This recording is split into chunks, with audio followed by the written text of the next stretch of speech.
as, it's going to be a string of characters in some kind of a row of data separated with a carriage return at the end. That's how we're going to feed the data in. And you're just saying, whatever you see first, call it an int. Whatever you call second, call it an int. And then create a bag, call it B, and in the bag, put a tuple which has 2 ints in it. So, assuming that is input data, see the 10, 1, 2, 3, 4, 6, if that was the input data, that load function would have created an A that spit out 3 lines. It would take the 10 and put it as a 10 and the 1, and then it would make a bag with a tuple in it with, wait a minute, this is a mistake. Sorry. Cut and pasted it here. Okay, that's better. Yeah, the first one would be 10, 1, 2, 3. And then the next one is 10 and 3. And then 2, 3, 4, 6, because it's going to make bags for as many as it has. And then this next one is going to go 10, 6, and then it's going to make a bag with all the tuples that it finds, and it found 3 tuples. So that's the kind of weird thing you can do when you map this data in. Now here in the next step, it's going to use modulo. You know what modulo is? You divide something and it's what it's left over. The remainder. The remainder, yeah, okay. So here you're going to create a subset of the data. Think of each of those lines as a line of data. For each one of them, generate, for each one in A, generate something where you use F1, F2. It's the same F1 and F2. When you define them at the beginning, when you input them, you'll refer to them forevermore by those names. So generate F1, F2, and then the modulo of F1 divided by F2. So it's going to go to A, and it's only going to use fields F1 and F2. This second transformation ignores the bags. It's only using F1 and F2. So it takes 10, 1, and then it divides 10 by 1, and there's no remainder. And then the next row, it takes 10, 3, divides 10 by 3, there's a 1 remainder, then it divides 10 by 6, and there's a 4 remainder. So now we have X, which is a set of tuples, A, which is a set of tuples including a bag, but they're different. And then what's the next one? A binary condition operator is used with fields B2 and B. The condition is F2 equals 1. So now we're going to say we're going to create a new subset of the data. Like right here, I'm going to do this, and I'm going to say dump Y, and it's going to spit this out. If the next line of code here said dump A, it would print that same information out. And if I said dump X, it would print those out. These rows, they're not being transformed. You're creating, in effect, another whole like array of data every time you create one of these. So Y is a new one. You're going to go back up to A, and for every row of data there, you're going to generate a row of data here, and it's going to start with F2, so it's taking the second value, which is the 136, and then it's saying, if the condition is false, return the count of the number of tuples. Okay, so I think it's saying if F2 is equal to 1, or not equal to 1, count how many tuples we have. Well, I have 1 tuple, 2 tuple, 3 tuple, and why there's an L there, I don't know. I don't want to get too much into the specifics of this. I'm only trying to give you the flavor. When we actually do some real jobs, then we'll go through in gory detail. Here's another one that's much simpler.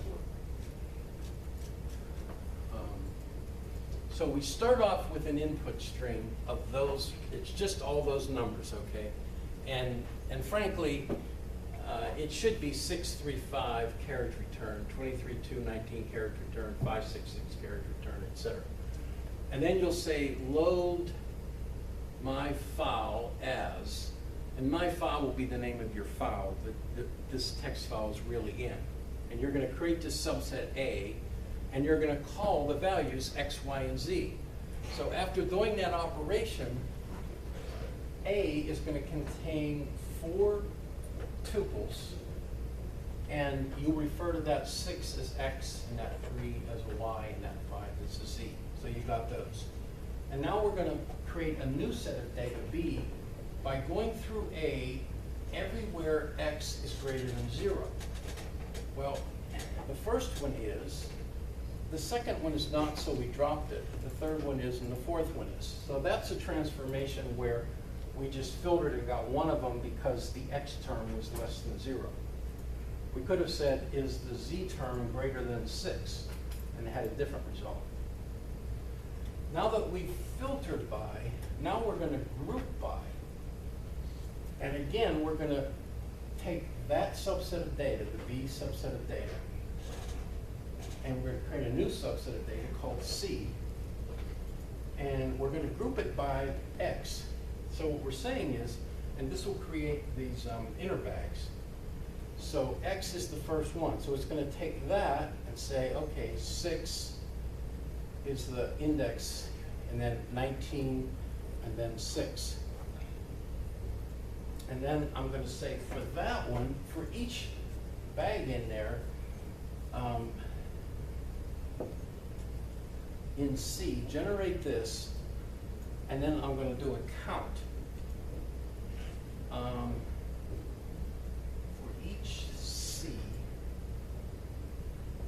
Oh, so 6 is 2 and 19 is 1. Yeah. Count Yeah. B. That makes sense. I'm struggling with why we're counting B here.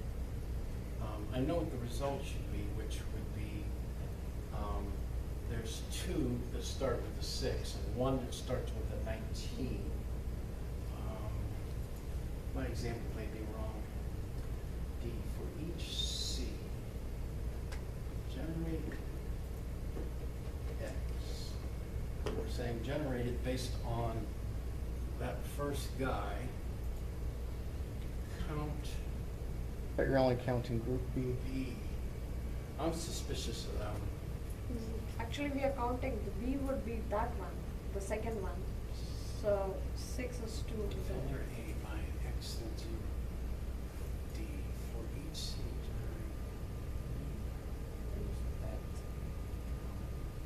yeah, I'm almost afraid this one is actually not wrong, and I'm having trouble to interpret it. Because you're saying, get your data out of there, but use that. And Actually count. here, this 6 has to be within this bag, I think, where it says 6, 6, 3, 5. So it should be 6 minus 2, 9, and 19 should be separate. Yeah. Okay. I tried to make up examples and I might have got them wrong. I'm going to wait till we get into real code and then the compiler will make sure I got them right. This is one that I got off the web, which hopefully is more right, as opposed to me trying to make one up. So this is, there's this ISIT, which is a website, and there's actually, in the download of the pig, we actually have this data, so we can actually play with this data. So you're getting a web log, and instead of calling them A, B, and C, they chose to give them real names, which you can do. So our first transformation, which they're calling the log, is basically go out and read this log that came fresh off the internet and map it into something called user, timestamp, and then everything else is called query. Okay. And then it says, take that log file and group it by user. So you can see it's just like we do with a word count. Every web hit on this website that's the same user is going to be probably put into a bag. And then you're going to say, for each of those, generate a group count log. Yeah, see, this is that same funny way where you're saying, this new record is going to go, for every one of those, generate group count log, and then store the output into output. And this is like a unique user ID, and that's like a unique user ID, and unfortunately, they apparently have the same value. For each generate group.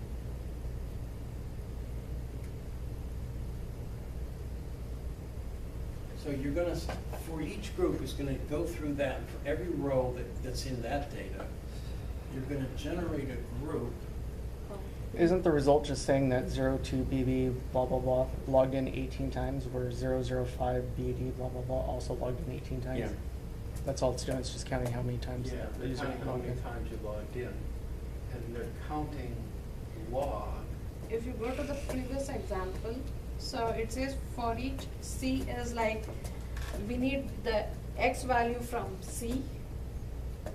So because we have chosen 6, it is the same as B. If we chose 5, so we would 5 or something else, so we would get a different set in C. Right. And according to C, what is X, we have to count that one. Yeah, I don't think, I think you understand it, but I don't yet, and I'm not It's gonna just the count. hold up the class. Okay, we should, count the number of times.